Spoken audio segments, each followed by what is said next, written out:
Student who I had known since kindergarten, and so he was in this second grade class, and I remember him being a very timid and shy student, and also typically like a student who struggles with grasping some of like the more academic content. I remember him being super excited when we plugged in the Makey Makeys and it was making all the different like musical sounds.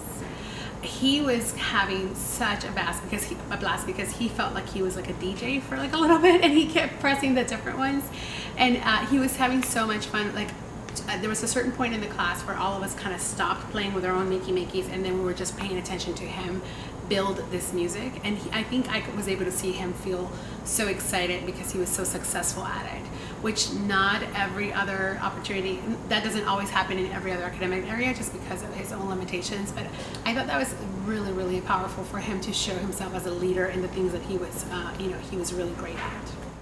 Students that are normally passive in the regular classroom setting become much more engaged and more of a leader in their own learning whenever they are participating in this hands-on process. Students are able to make connections now between the projects that we've been doing in our EdExchange time and then the projects they're doing in the classroom or books we're reading in the library, and that's always neat to see that connection. I just finished my program with my students last week, and we were saying goodbye to the Thinkery staff member, and one of my students shouted out like, "Thank you for teaching us about linkages," and we had learned about that like a month before, and this isn't a student who necessarily remembers vocabulary like that, and so I was really excited just to see that it stuck and all the students had a great time.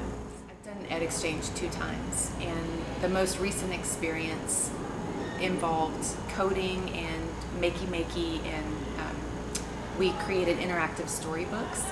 And the students, when they first heard about it, I think they felt like I felt when I first learned about linkages. They were like, we can't do that. That's no way. That's way too hard.